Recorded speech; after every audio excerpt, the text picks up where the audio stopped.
Hi, I'm Elise and welcome to Witch Way. Today's witch lore review is The Love Witch. The Love Witch was released in 2016 and was produced, written and directed by the amazing Anna Biller.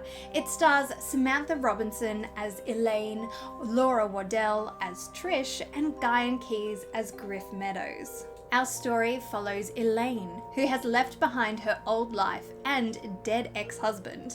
She relocates to an apartment in a small town where she pursues her arts and witchcrafts. But she isn't complete. She needs a man in her life and will do anything within her power as a woman and a witch to will it so. I absolutely loved the retro feel of this film, and let's see where Anna Biller got her inspiration. She really hit the nail on the head with this film in terms of witchcraft, especially with Elaine's explanation of will in its practice. People always ask me why I'm a witch. I tell them it's because I want to have magical powers. But it's not like it sounds. All it is using your will to get what you want. One of the first things we see in the film is Elaine's tarot deck. This is the Rider-Waite deck, also known as the Rider-Waite-Smith deck, as the artwork is done by Pamela Coleman-Smith, and it appears many times throughout the film, though when we get to Elaine's apartment, we hear it is styled after another tarot deck. Well, I hope you like the apartment. It's a bit garish, but Barbara wanted it that way. She had me take all of the colours from the Thoth Tarot deck. The Thoth Tarot deck was painted by Lady Frida Harris to the specifications of Aleister Crowley, who founded the religion of Thelema, which is briefly mentioned in this film. And no one was dogmatic about whether they were a witch, or a Satanist, or a Thelemite, or a Druid, or a Wiccan, or whatever.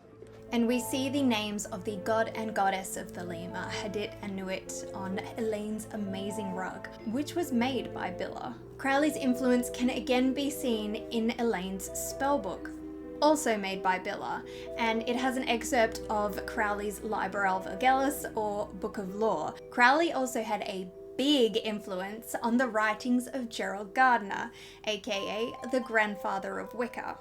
Wicca was only really brought into the mainstream in the mid-20th century after Gardner published works on the practice, now known as Gardnerian Wicca. The whole thing's about gender polarity, so you'll have to bear with me here. We see Elaine initiated into the religion using different parts of the initiation rites in Gerald Gardner's Book of Shadows, including blindfolds, bonds, the passwords. I have 2 words: perfect love and perfect trust. And the preparation of the altar. Assist me to erect the ancient altar, at which in days past all worshipped. Yep, they used a woman as an altar. We then see the high priest lay on top of Elaine. The way he does it though, not cool. The high priest is supposed to gently lay on top of the initiate, not pin them down. So this is clearly an abuse of his power, which we see happen multiple times throughout the film. As part of this ritual, we see them plunge a dagger into a chalice. This is supposed to represent the male and female accordingly.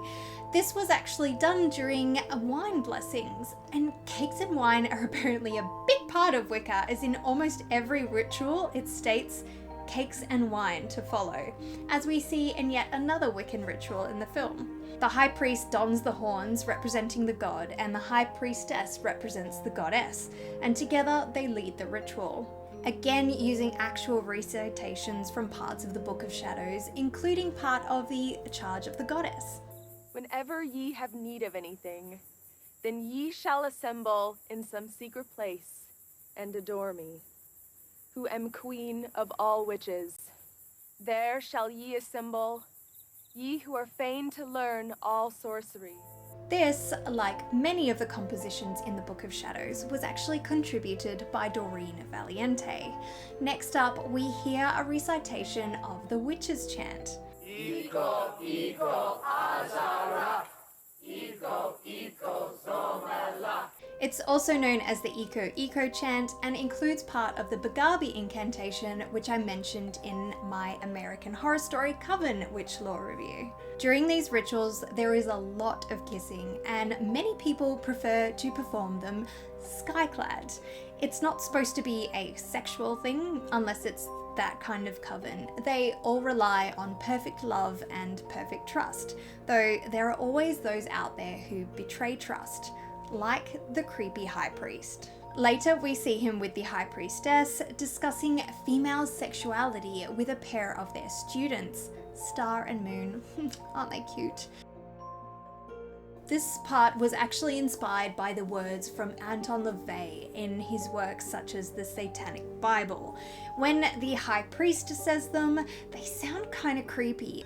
All witches need to figure out where their power lies, and we feel that a woman's greatest power lies in her sexuality.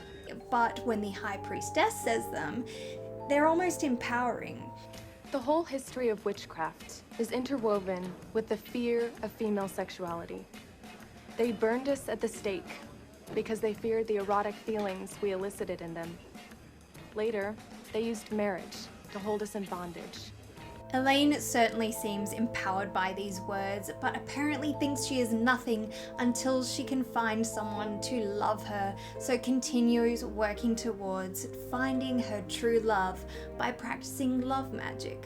We see her perform multiple spells throughout the film. There is an effigy with nails stuck into it as part of one of her workings. Nails were used to focus energy to a certain part of an effigy to either hurt or heal, or in this case, I guess, draw her intended to her. She also has her coven help her out with one of her love spells, and they call on the goddess Habondia. O Habondia, bind these two with a heady lover's brew. Elaine's idea of attracting a man includes giving them their fantasy, which apparently part of it is a home-cooked meal. One of the promotional posters for The Love Witch was apparently inspired by the cover of How to Be a Sensuous Witch by Abigail and Valeria. This book apparently includes recipes, so I wonder if the meal that Elaine prepares is actually from this book. I wish I could get my hands on it. It's really hard to find. In her apartment, Elaine has multiple tools and components to help with her craft. So many herbs, and on her altar, her athame and white-hilted knife, usually gifted during a Wiccan initiation.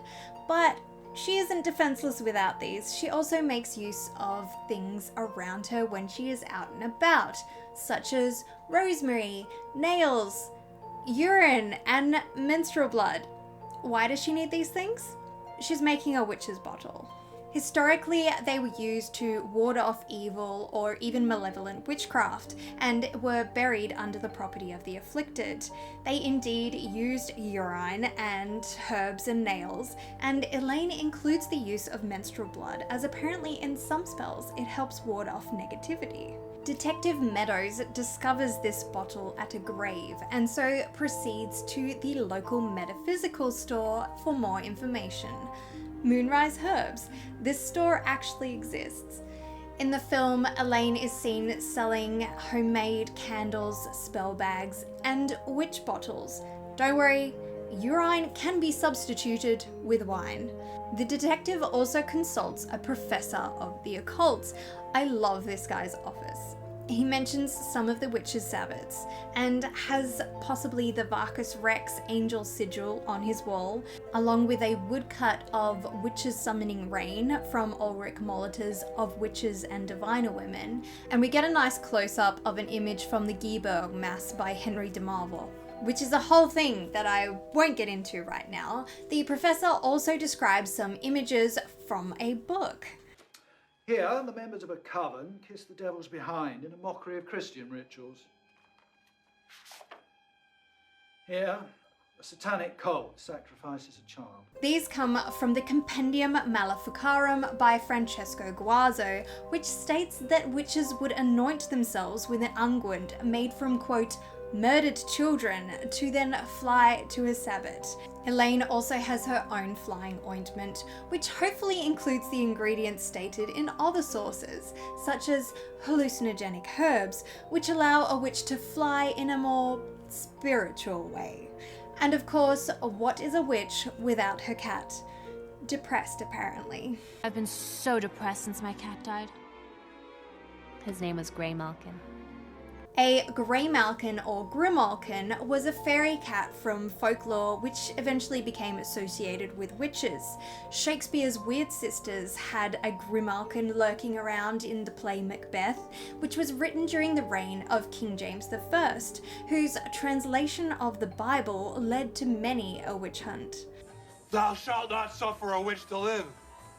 This film has been on my watch list for quite a while now, but was bumped to the top thanks to a comment by Philosopher King, and I think it's become one of my new favourites. It gets full marks for lore, history, and the craft, and I think I can do a little additional digging, so follow me on socials for anything extra I come up with. For example, Trisha's house is the Charmed House. Please like and subscribe if you haven't already to keep up to date on new content here on The Witch Way. Thanks for watching.